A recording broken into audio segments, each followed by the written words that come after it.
ये हमारी परंपरा नहीं है, ये हमारी प्रकृति नहीं है। और मैं चाहता हूं ये परंपरा बनी रहे, ये प्रकृति बनी रहे।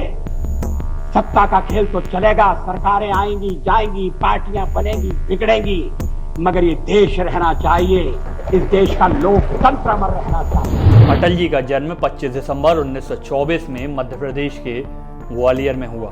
ग्वालियर के विक्टोरिया कॉलेज से बीए और कानपुर के डीएवी कॉलेज से राजनीतिक शास्त्र में एमए की उन्होंने डिग्री प्राप्त की। गांधी जी के साथ भारत छोड़ो आंदोलन में भाग लेने के कारण महज 18 साल की छोटी उम्र में करीब 23 दिन के लिए उन्हें जेल जाना पड़ा था। जब मैं राजनीति में आया मैंने कभी सोचा भी नहीं था कि मैं एमपी बनूं।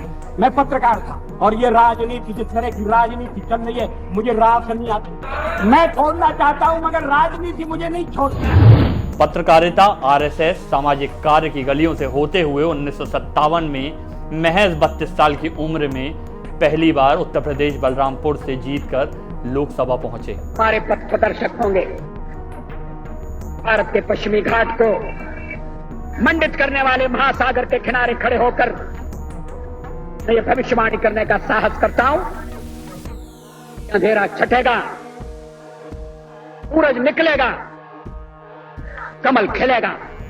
1980 में जनसंघ से जब भारतीय जनता पार्टी बनी तो उसके पहले पार्टी अध्यक्ष बनाए गए।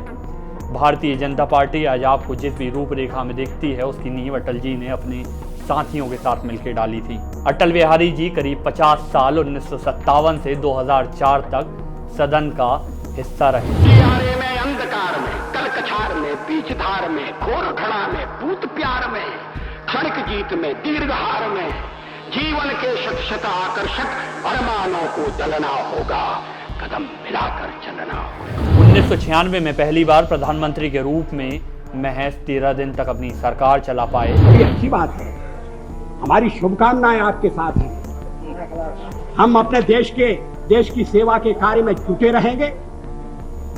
हम संख्या बल के सामने सर झुकाते हैं और आपको विश्वास दिलाते हैं कि जो कार्य हमने अपने हाथ में लिया है वो जब तक राष्ट्रीय उद्देश्य पूरा नहीं कर लेंगे तब तक विश्राम से नहीं बैठेंगे, तब तक आराम से नहीं बैठेंगे।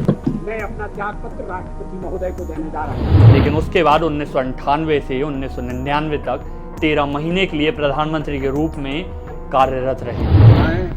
मैं अटल बिहारी वाजपेयी ईश्वर की शपथ लेता हूँ कि मैं विधि द्वारा स्थापित भारत के संविधान के प्रति सच्ची श्रद्धा और निष्ठा रखूंगा। और उसके बाद 1999 से 2004 में पूरे 5 साल की अवधि के लिए भारत के प्रधानमंत्री के रूप में भारत की नियति को आधार दिया। अटल बिहारी वाजपेयी पहले ऐसे नॉन कांग्रेसी पॉलिटिशियन थे जिन्होंने अपनी प्रधानमंत्री के रूप में 5 साल की अवधि पूरी की। मैंने एक बार पंडित जी से कह दिया था कि आपका एक मिला जुला व्यक्तित्व है और आप में चर्चिल भी है और चैम्बरलेन भी है।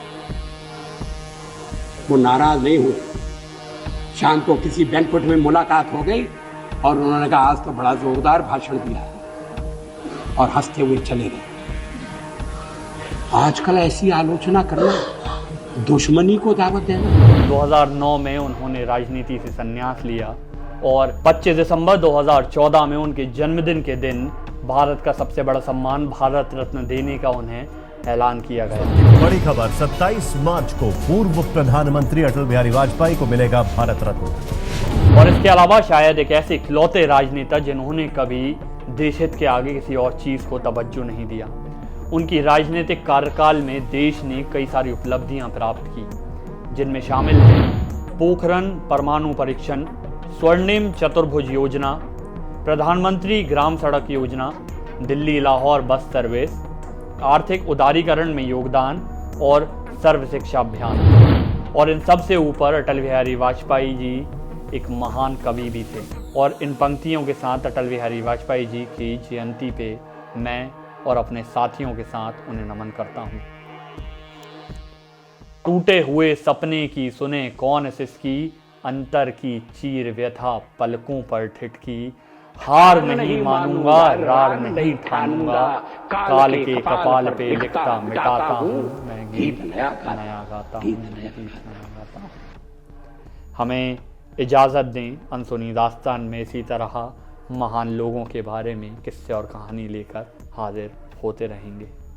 जय हिंद और जय भारत। बीजेपी की शायद नियत हो कि वो सेकुलर ही सिस्टम रखेगी, लेकिन पावर हासिल करने के लिए जिन तत्वों को और जिन एलिमेंट्स को उसने अनलीश किया है, क्या वो उसे एक सेकुलर समाज बनाने की इजाजत देंगे? देखिए, भारत सेक्युलर है तो बीजेपी या आरएसएस की वजह से नहीं है। उसके बावजूद जी हाँ, चल, और 82% हिंदू हैं, और ये हिंदू के सोचने का तरीका है।